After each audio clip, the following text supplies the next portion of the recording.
जय गुरु जी संगत जी। आज मैं महाशिवपुराण का तृतीय खंड 5वां अध्याय माता पार्वती का सुनाने जा रही हूँ। जय गुरु जी।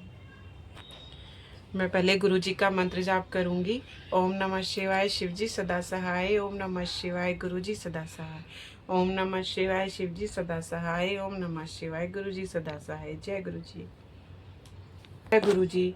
मैना को प्रत्यक्ष दर्शन देकर शिवा देवी का उन्हें अभिष्ट वरदान से संतुष्ट करना तथा मैना से मैनाक का जन्म। जय गुरु जी। नारद जी ने पूछा, पिताजी, जब देवी दुर्गा अंतर्ध्यान हो गई और देवगण अपने अपने धाम को चले गए, उसके बाद क्या हुआ?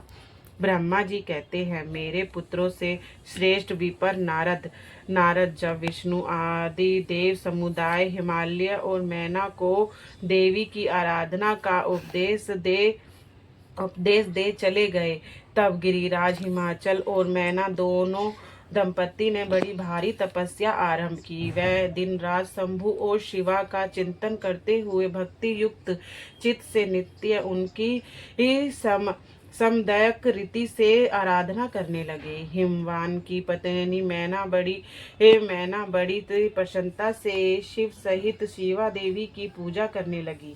वह उन्हीं के संतोष के लिए सदा ब्राह्मणों को दान देती रहती थी। मन में संतान की कामना ले मैना चैत्र मास के आरंभ से लेकर 27 वर्ष तक प्रतिदिन तत्परता पूर्वक शिवा देवी की पूजा और आराधना में लगी रही। वह अष्टमी को उपवास करके नवमी को लड्डू बलि सामग्री मिट्ठी खीर और गंध पुष्प आदि देवी को भेंट करती थी।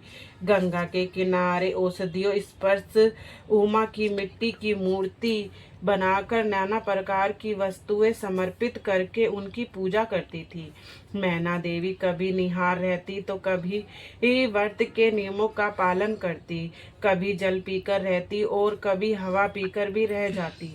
विशुद्ध तेज से दमकती हुई दीप्तिमती मैना ने प्रेम पूर्वक शिवा में चित लगाए 27 वर्ष तक व्यतीत शिवा में चित लगाए 27 वर्ष व्यतीत कर दिए। 27 वर्ष पूरे होने पर जगमयी शंकर कामनी जगदम्बा उमा अत्यंत प्रसन्न हुई। मैना की उत्तम भक्ति से संतुष्ट हो वह महेश्वरी देवी उन पर अनुग्रह करने के लिए उनके सामने प्रकट हुई।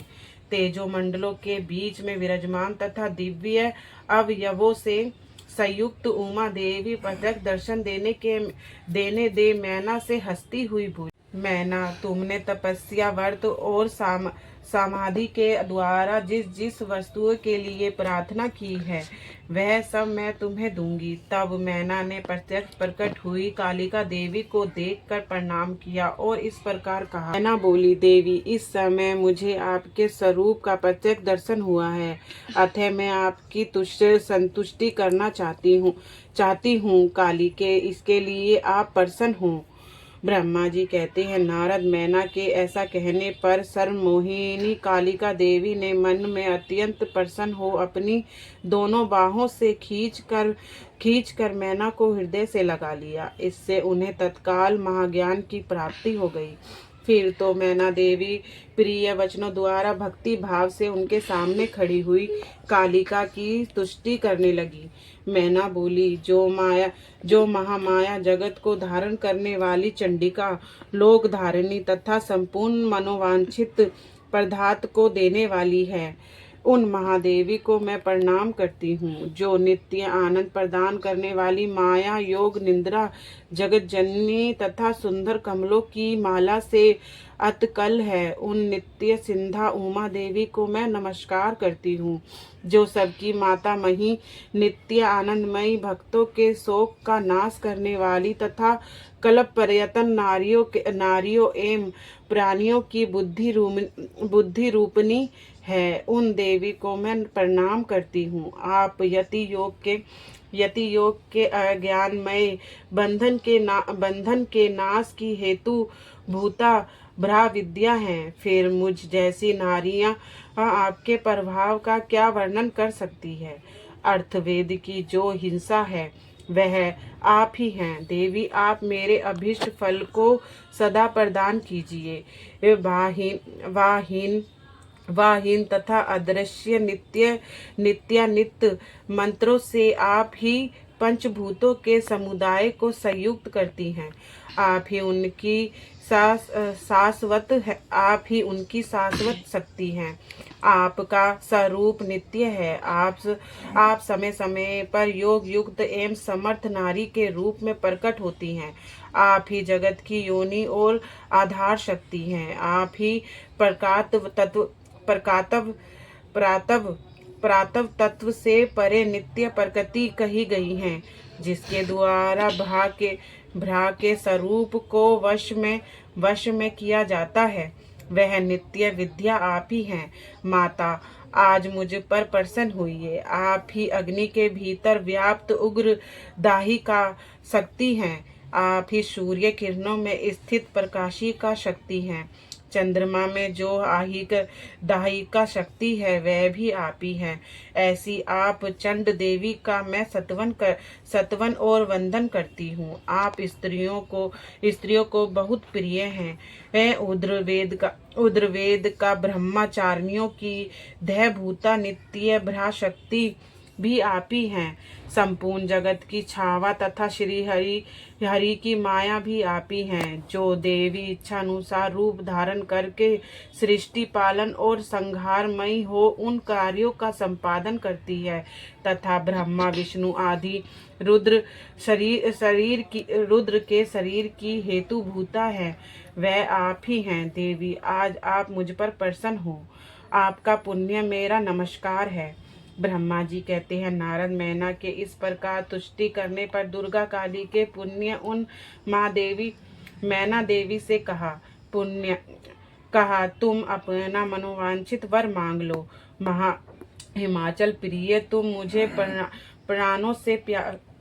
प्राणों के समान प्यारी हो। तुम्हारी जो इच्छा हो वह मांगो, उसे मैं निश्चय ही दे दूंगी। तुम्हारे लिए मुझे कुछ भी दे नहीं है। महेश्वरी, उमा का यह अमृत के समान मधुर वचन सुनकर हिमगिरी कामनी मैना बहुत संतुष्ट हुई और इस प्रकार बोली, शिवे आपकी जय हो, जय हो। उत्कृष्ट ज्ञान वाली महेश्वरी जगदम्बिके के यदि मैं वर पाने के योग हूँ तो फिर आपसे श्रेष्ठ वर मांगती हूँ। जगदम्बे, पहले तो मुझे 100 पुत्र हो, उन सब की बड़ी आयु हो, वह बल पराक्रम से संयुक्त तथा रिद्धि सिद्धि से संपन्न हो। उन पुत्रों के पश्चात मेरे एक पुत्री हो, जो सब स्वरूप और गुणों से संभोवित होने वाली हो। वह दोनों लोकों का आनंद देने वाली तथा तीनों लोकों में पूजित हो। जगदम्बिके, शिवे आप ही देवताओं का कार्य सिद्ध करने के लिए मेरी पुत्री तथा रुद्रदेव की पत्नी होइए और तदंतर अनुसार लीला कीजिए। ब्रह्मा जी कहते हैं, नारद मैनाक की बात सुनकर प्रसन्न हृदय से देवी उमा के उनके मनोरथ को पूर्ण करने के लिए मुस्कुराकर कहा। देवी बोली, पहले तुम 100 बलवान पुत्र तुम्हें प्राप्त होंगे। उनमें भी एक सबसे अधिक बलवान और प्रधान होगा, जो सबसे पहले उत्पन्न होगा। तुम्हारी भक्ति से संतुष्ट हो मैं स्वयं तुम्हारे यहाँ पुत्री के रूप में अवतरणीय होंगी और समस्त देवताओं से सेवित हो उनका कार्य सिद्ध करूंगी। ऐसा कहकर जगत जननी महेश्वरी कालिका शिवा मैनाक के देखते देखते वहीं अदृश्य हो गई। तथा महेश्वरी से अभिष्ट वर पाकर मैनाक को भी अपार हर्ष हुआ। उनका तपस्या जनित सारा कलेश नष्ट हो गया। मुने फिर कालक्रम से मैनाक के गर्भ रहा और वह प्रतिदिन बढ़ने लगा। समय अनुसार उसने एक उत्तम पुत्र को उत्पन्न किया, जिसका नाम मैनाक था। उन्हें समुद्र के समुद्र के साथ उत्पन्न मैत्री बांधी। वह अद्भुत पर्वत नागवधुओं के उपभोक्ता स्थल बना हुआ है। उसके समस्त अंग श्रेष्ठ हैं। हिमालय के 100 पुत्रों में वह सबसे श्रेष्ठ और महान बल पराक्रम से संपन्न है। अपने से ये अपने बाद प्रकट हुए समस्त पर्वतों में एकमात्र मैनाक ही पर्वत राज के पद पर प्रतिष्ठ है। जय गुरु जी, शुक्राना गुरु जी, अनंतम अनंतम शुक्राना।